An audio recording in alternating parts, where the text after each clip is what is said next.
La divergence des icebergs ou comment les ours apprirent à nager, un joli titre pour un joli livre publié aux éditions Thierry Magnier.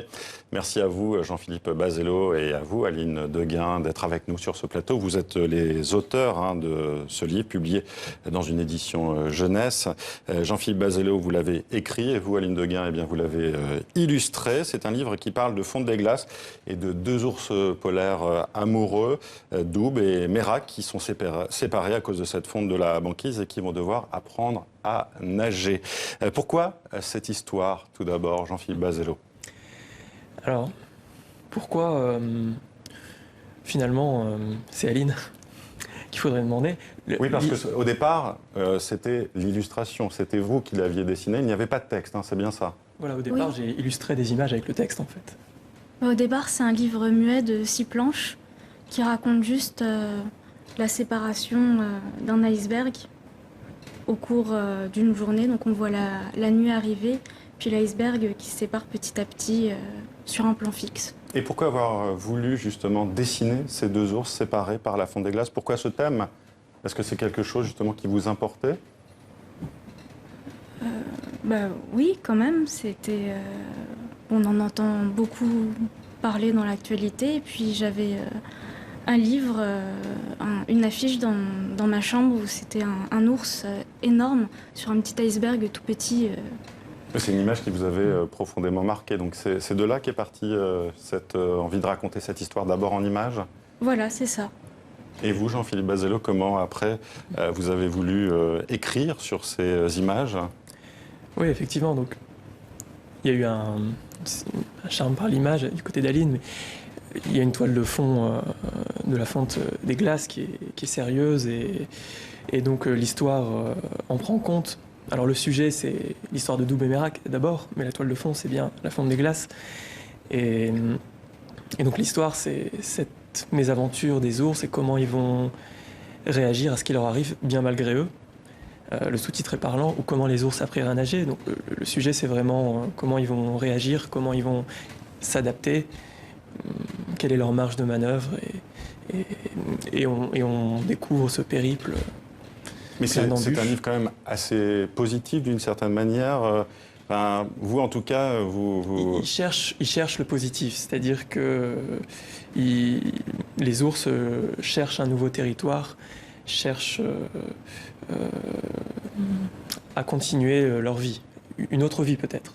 En se dirigeant en fait vers, ils ne le savent pas au départ, mais vers des grands animaux qui se révèlent en fait être peut-être des étoiles. Alors, effectivement, c'est un livre assez poétique, hein, il faut le dire aussi. Oui, voilà, si on lit entre les lignes, il y a une double histoire qui pourrait se passer dans les étoiles. Et Doub et Merak, c'est le nom des deux étoiles de la constellation de la Grande Ourse. Et ces deux étoiles, elles indiquent une direction, l'étoile polaire, le nord. Donc... Oui, allez-y. Il y a une question de chercher un repère, en fait, un nouveau repère, une nouvelle direction, effectivement aussi un nouveau territoire. Qui sera peut-être le ciel, donc. Le ciel ou... Bref.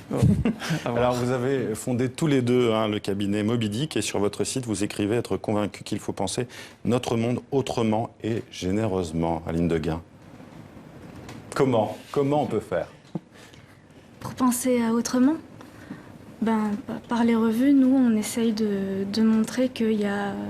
On fait des revues d'anticipation parallèles, qu'il pourrait y avoir d'autres animaux qui aient créé une civilisation sur Terre, comme nous, un peu les humains, et comment elle se serait construite. Par exemple, on a fait la planète des tigres, on imagine comment le langage des tigres aurait évolué, comment leur civilisation aurait continué. Comment ils organiseraient leur territoire, à quel type de problème ils auraient à faire, qu'est-ce qu'ils devraient faire pour les résoudre. Et on essaye de penser comme un tigre. Alors c'est compliqué, évidemment, on reste des humains. Donc c'est...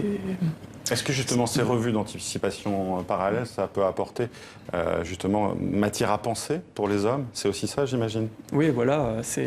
En fait, le contexte des tigres nous donne un autre cadre de pensée. Et finalement, on peut trouver des solutions à nos problèmes en pensant comme un tigre, parce qu'eux l'ont eu avant. C'est-à-dire que, par exemple, les tigres, ils mangent beaucoup plus que nous, il leur faut beaucoup de viande. C'est un problème qu'on pourrait avoir. Alors je le disais, c'est publié dans une édition jeunesse. Est-ce que c'est un livre que vous avez pensé pour les enfants? Parce que moi, je trouve qu'il peut se lire aussi, enfin qu'il est aussi destiné aux adultes, Aline Deguin. Vous ne l'avez pas pensé, en tout cas, pour les enfants au départ, j'imagine? Si.